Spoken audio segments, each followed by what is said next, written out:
All right, the injuries for today. Eric Armstead, foot and knee, won't practice. Dwelly, ankle, won't practice. Hargrave, hamstring, won't practice. Charvarius Ward, groin, won't practice. Burks, knee, won't practice. Greenlaw, hip and ankle, won't practice. Burford, knee, won't practice. Elijah Mitchell, knee will be limited. And Luter's full back. Go ahead. With that, how difficult does it make it to practice when you have 7 guys out? Not as bad at this time of year just because we're going half speed anyways on Wednesdays regardless. If this was early in the year, we'd probably have to go half speed just by default. And it obviously helps with a couple of years ago adding the 16. Oh, it's everything. Yeah, that's helped in so many ways. So it's been crucial. Kyle, you obviously don't want Lenoir to get kicked out of games, but he is notably like feistier, I guess, this season in a good way. Does that come with confidence, just growing up in this league, or what are your impressions? Just knowing Demo's history, I think he's always, just how he was in college and what we had him on him coming out, he's always been a pretty feisty guy. But I think the more in this league you learn to play with an edge, whatever that edge is, you need something, and he's found that. A lot of guys do it that way. Some guys do it separate ways, but you got to have an edge in this league to kind of get you over the top, and Demo's found a good way of doing that because he's playing at a higher level each and every year. But that's a line you can't cross. That's something our team takes a lot of pride in. Our team, we feel we are as physical as you can be, but we don't think that's something we ever do. So that was disappointing with him. He knew it. Our team knows it. But that's never the goal. If you get a penalty, you're wrong. If you get ejected, you're twice as wrong. How did he reach out to you? What's that? When he apologized, how did he reach out to you? How they all do. Text. Yeah. You didn't get him on FaceTime after you got the text? No, that's usually what I do to them, and sometimes they don't answer.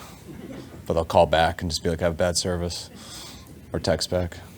I do it to my kids sometimes, and they're like, what the hell is this? We don't look at each other. We text.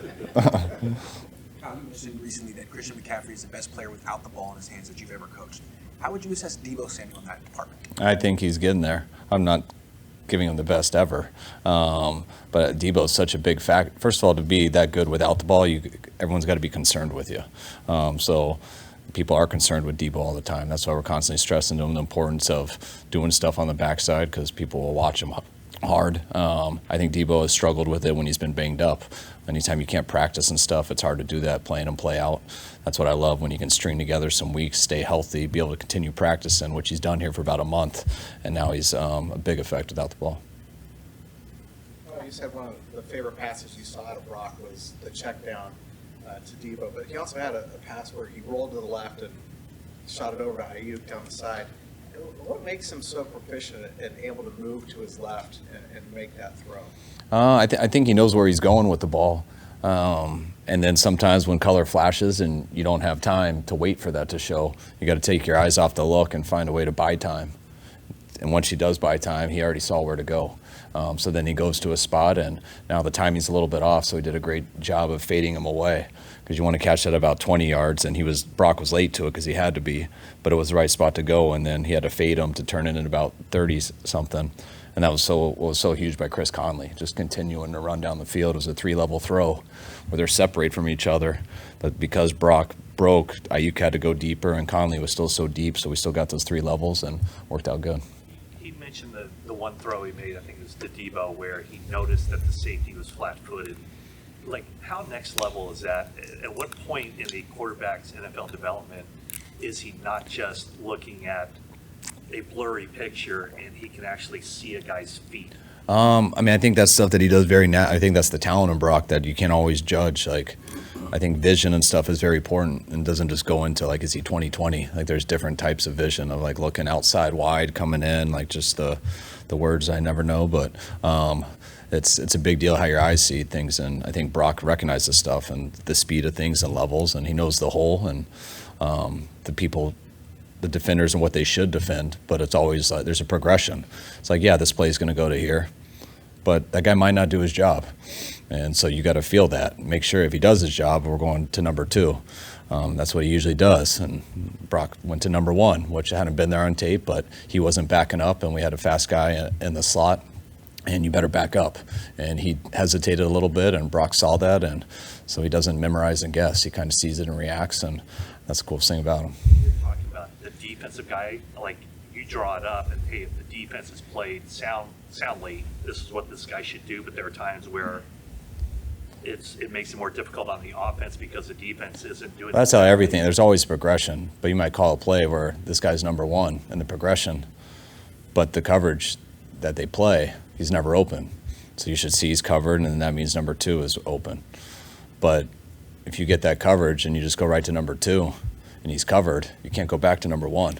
So you got to verify things. And so you find, I mean, if I got in there and played quarterback, I wouldn't know anything that's going on. I'd memorize coverages, and I would try to program before and be like, all right, I think it's this, let me go to number three.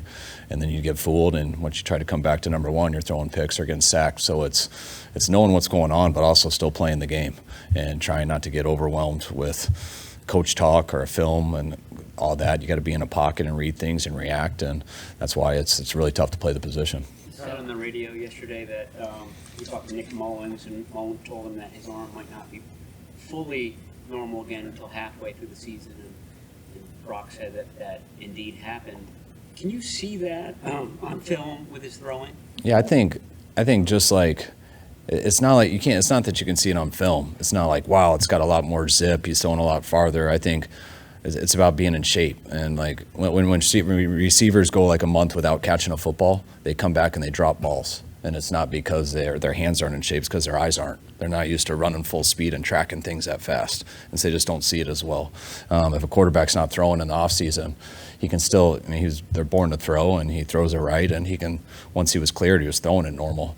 But it's not in true shape. He's not just doing it day in and day out and putting all those reps in. That's why sometimes guys get hurt and they can't throw for a few weeks, and they come back, they still have their arm strength, but it's just not consistent. And I think Brock, his consistency's there. I think trying to get his arm back in shape and building up and ramping all that up with just the number of throws and stuff eventually catches up to you. And I think that's why that week off, he just didn't do anything.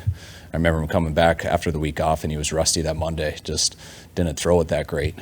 But by the end of that Thursday, I thought he was throwing it better than he had all year, which means it's just part of getting in shape. We know how he can throw.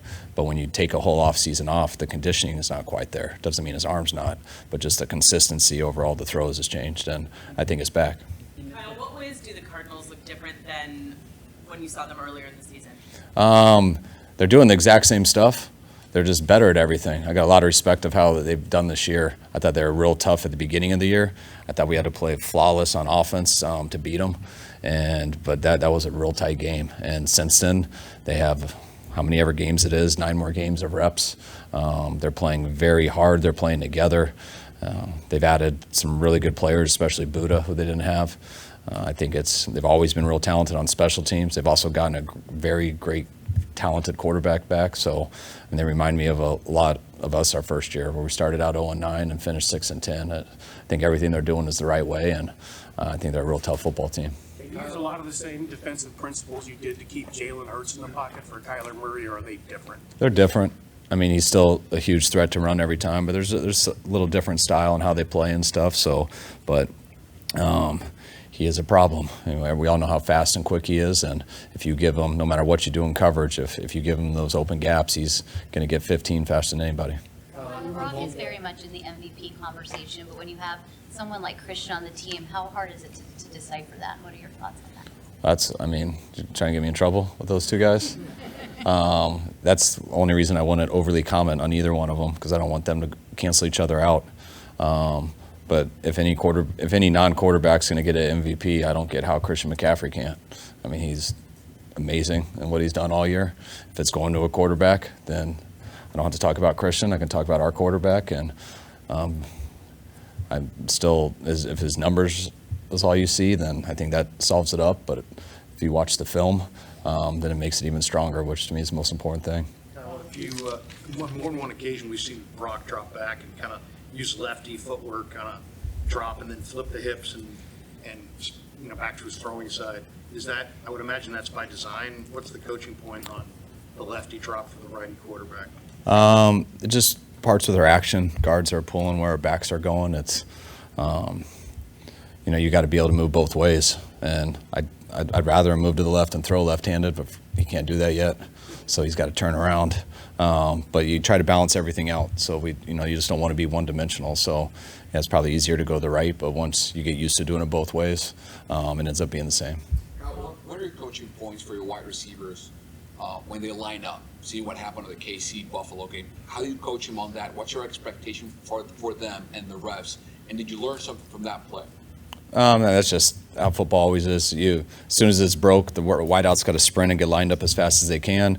Sometimes the receiver doesn't have the ball set, so they guess where it is. They put their foot there, they check with the ref, and then they move on with their life. Then there's a motion or something like that, but that's why you got to get up there, get set, look to the ref. Usually he gives you a thumbs up or something, and then you go on. Your 2016 offense on paper seems like it might be your best. You've got 5 top 5s. How does this one compare to that and the best offenses you've had? I'm not sure at all with the numbers. I would assume they're close, and we're still not done with this year yet, so I don't know. But it's got a chance to be like that. Regarding that, I know this is not a perfect comparison because Matt Ryan was where he was in his career and other differences, but the fact that Brock is in his second season with you and Matt was in his second season with you, are there similarities in now what they can do, their understanding of the offense, what they can see within the offense now that they have more reps? Yeah, everybody gets better with reps. Matt was a lot more comfortable the second year, definitely, than the first year. But I think one thing that was harder for Matt is that, I think I got there his 8th year, and he had played for like 6 different coordinators. So there's a lot of more football in his head. So like you go through stuff, and Brock was a pretty clean slate. So it was Brock was always just doing the offense and learning and reacting and playing like he's always played. It's different when you do a lot more schemes before you get with someone. In the first matchup with Arizona, they played tempo and a non-2-minute drill against your defense, and it seemed to have some effect. Do you guys practice up-tempo? Have you considered changing the tempo and with all the weapons you have, maybe trying to play fast in the middle of a game as opposed to just a 2-minute drill? Yeah, we used to do that all the time. 2016, that we did that probably as much as anyone. We do it sometimes when we think it's effective. We don't feel like we like what we're doing right now, but it doesn't mean that we want to do it. I think we have done it a couple times this year. It just hasn't been that obvious because we don't stay in it too long. But we have a whole turbo package that we can go to at any time. It's just a couple of words, and we're capable of running our offense on the line of scrimmage anytime too. So I feel like we haven't done it in a month, but we've always mixed it randomly into games, just not enough for you guys to notice. Yeah, 2 more. Barrows and Branch. Who's up first? Please. Barrows, I want your Better last anyway. Now there's only one more. One more arm question. Brock missed a couple of deep throws in week 2 in LA. Do you think that is kind of related to what you were describing? Just, maybe throws that he wouldn't miss, now? I don't, but could be. They weren't easy throws. I remember the one in LA, he had to go all the way across the board to Deebo and just missed him on a post. But no, I don't think that had to do with arm fatigue. Those are the few he hasn't hit.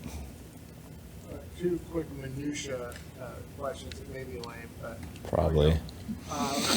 when you guys audible and guys touch their helmet, why is that the thing to touch their helmet? And then the motion. That's pretty lame. This could be worse. The motion where after McCaffrey or Deebo will loop back around the quarterback. They'll go in motion, but then loop back around. That seems newish, or not. And what's the idea behind that? No, we started. I think the first time we did it was 2019. Yeah, the idea is just: is it slot? Is it trips? Is it pro? Is it 2-back? Is he going back into 2-back? Is he going across? Some people have calls out of 2x2, then the defense changes to 3x1, then it's empty, then it's back to. It's just it makes it hard on the defense, and you just try to balance everything out, and we just letting everyone know we're on the same page, changing our play. We used to go like this, and it was a little too drastic, so we just made it simpler in this, and I think some people do this. It's just whatever you decide. All right, guys.